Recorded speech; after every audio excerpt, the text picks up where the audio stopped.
Hi దోస్తులు, ఎట్లున్నారు? మంచిగా ఉన్నారులే. చౌటుప్పల్లో ఉన్న ఈ పార్క్ అయితే వచ్చాము. పార్క్ నేమ్ ఏంటో కామెంట్ చేయండి. వీళ్ళు వచ్చేసి నా మరుదులు అనమాట. రిలేటివ్స్ అందరూ మా ఇంటికి వచ్చారు సమ్మర్ హాలిడేస్కి. కానీ వాళ్ళతో టైం స్పెండ్ చేద్దామంటే మాకే హాలిడేస్ లేవు. అందుకని ఈవినింగ్ పూట ఈ పార్క్ అయితే తీసుకొచ్చాను. పిల్లలైతే భలే ఆడుకుంటున్నారు. మంచిగా అందరం చక్కగా ఎంజాయ్ చేసాము, మంచిగా ఆడుకుంటూ. ఈ పార్కులో అయితే బోల్డంతమంది పిల్లలు ఉన్నారు. అందరూ సరదాగా వచ్చారు. చల్లగా ఉంది, చక్కగా ఆడుకున్నారు పిల్లలైతే.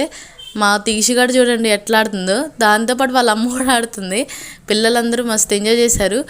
ఇక్కడ నాకు బాగా నచ్చినవి ఏంటంటే ఈ బొమ్మలు మంచిగా ఉన్నాయి. వీళ్ళేమో మంచిగా ఎక్కేస్తున్నారు. అసలు ఆ షోయింగ్ కోసం పెడితే మా దేశీవాడు అయితే అసలు ఆగనే ఆగట్లేదు. కానీ మాకు కూడా హాలిడేస్ ఉంటే బాగుండేది, ఇంకా టైం స్పెండ్ చేసేవాళ్ళం వీళ్ళతో. ఏం చేస్తాం, ఇంకా కొన్ని కావాలనుకుంటే కొన్ని వదిలేయాల్సిందే, తప్పు.